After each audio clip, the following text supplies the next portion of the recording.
This video is not for whales and dolphins. It's for you, because you are just like me. Average Duck Gamer here, and today we're going to talk about why Yanagi may or may not be for you. So Yanagi is our latest electric anomaly character, and from her pre-release info, she's shaping up to be one of the strongest characters in the game when played in the right teams. So I'm going to talk you through some pros and cons first, and then we'll discuss why I'm planning to skip, but why you should think twice before you do. So let's start with the pros, and that's mainly that her kit is really good, and I'll talk through it quickly. So Yanagi enables an anomaly team and triggers polarity disorders on her own, following usage of EX special attack or ult. These polarity disorders are essentially mini disorders that give additional damage of 15% of the original disorder, plus a multiplier of Yanagi's anomaly proficiency between 725% and 3200% depending on her skill level. This is a new mechanic, and I have to say it's very cool, and can result in a bunch of additional damage, and also means that you don't just have to play Yanagi in mixed disorder teams. She can also function in mono electric teams and still trigger her polarity disorders. But currently, she will function best when paired with other elements,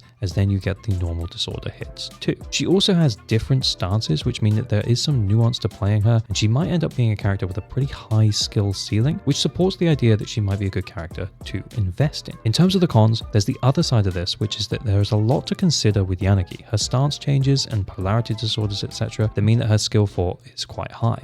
So if you prefer an easier to pilot character, Yanagi may not be for you. The other big con is that as she is an anomaly character, she really benefits from other anomaly or anomaly buffing characters. And if you aren't already building them up, you might have quite a bit of catching up to do. Additionally, economically, Yanagi is following one of her best potential teammates in Bernice, and this is the thing that Hoyo has been doing, where they put two characters that work incredibly well together back to back to kind of prevent free-to-play or low-spend players from getting both of them and push you towards spending money to get the both of them. Naturally, you can run Yanagi without Bernice and Bernice without Yanagi, but of the two, I think Yanagi wants Bernice more than Bernice wants Yanagi. I mean, either way, it's definitely a sandwich I wouldn't mind being in the middle of, but this is because Bernice can output Fire Anomaly and apply her Scorched effect, while pretty much any on-field Anomaly agent stays on field and goes to town. With Yanagi, as much as she will work with other Anomaly agents, she'll be giving up field time to do so. So we will list this as a con, but if you have enough pulls left after Bernice for Yanagi and no other Anomaly agents, then yeah,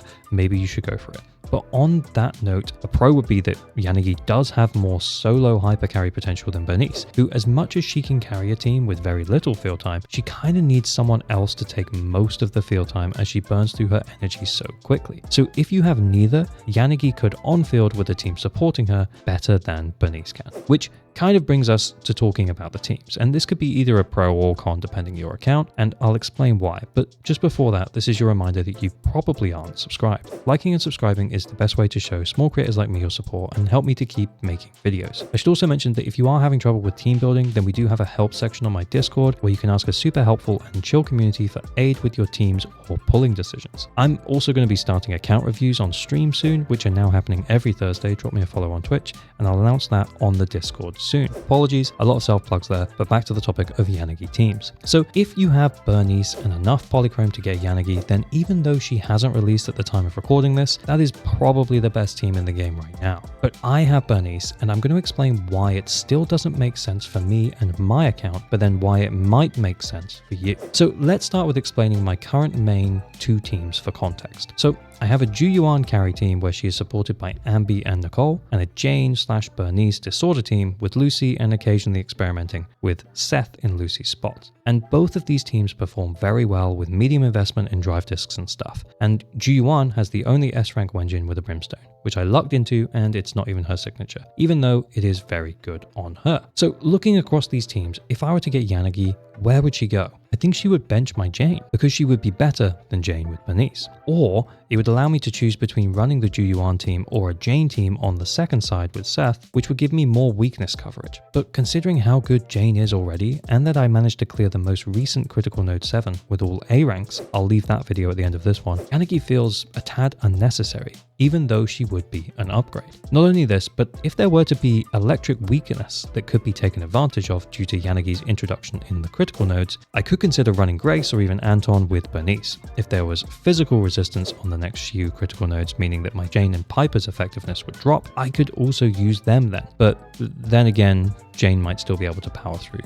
anyway. So yes, Yanagi does provide more anomaly options, but as my pulls will be limited, the character that enables something that I don't currently have in patch 1.3 is Lighter. Now, I don't have Lycan or Khalida, so him coming in as a stun agent that buffs fire and ice is really interesting, meaning that I could maybe unlock the power of my Soldier 11 if I can get my head around her timing. And if I ever got Ellen on a rerun, then I could use him there too. Now, I always say that you shouldn't pull a character based on some unconfirmed potential character, but by the time we're in Lighter's banner, we may very well finally have that Miyabi drip marketing confirming her agent type and element if she is coming in 1.4. And actually, maybe this is a part of the reason why Hoyo is not currently releasing her info, is it'll have more impact if it's released during or just before Lighter's banner, if he is going to work well with her. And if you want to watch a video full of theories as to why we haven't had Miyabi's marketing yet, then I'll leave that video with thoughts at the end of this one too. And if it's been announced at the time you're watching this, then no worries, I guess. But to me, Lighter feels like the more interesting pull because he's something that my account is lacking. Even though I am currently lacking the ice characters to actually take advantage of him, I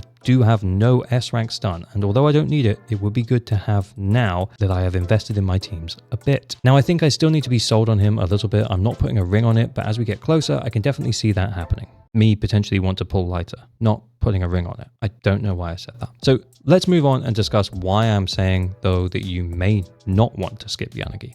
And here's the thing, if I didn't already have 2 limited S-rank agents capable of carrying, I would probably pull for her. Not only this, but if I had also pulled Bernice and won a 50-50 and I was still sitting on enough to get Yanagi or even take the 50-50, then I would go for it. If I didn't have 2 limited S-rank hypercarry agents. Now, if you are newer to the game, not a day 1 player with 3 or more limited S-ranks, then I think Yanagi makes a lot of sense because she will carry you through the harder content when just supported with a couple of A-ranks and absolutely crush if you can add another anomaly agent that doesn't require much field time like Bernice. And lastly then, if you really like Yanagi's character, design and gameplay, then you can feel free to ignore the pros and cons and just do whatever you please. You will find a way to make her work well, she is a strong character, and if you like her, I'm sure you won't be disappointed. I know that I said she looked kind of plain when we first saw her, but the more we see of her,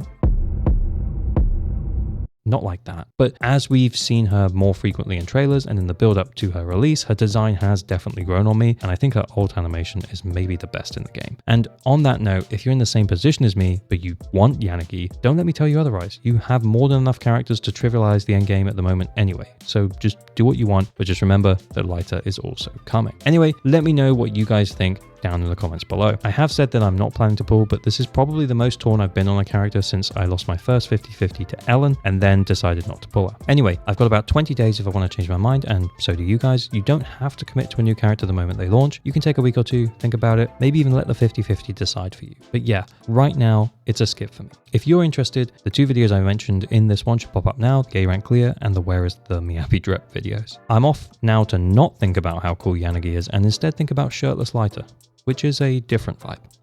As always, remember to like and subscribe for better than average luck on all your pulls. Pull responsibly, stay weird. Thanks for watching.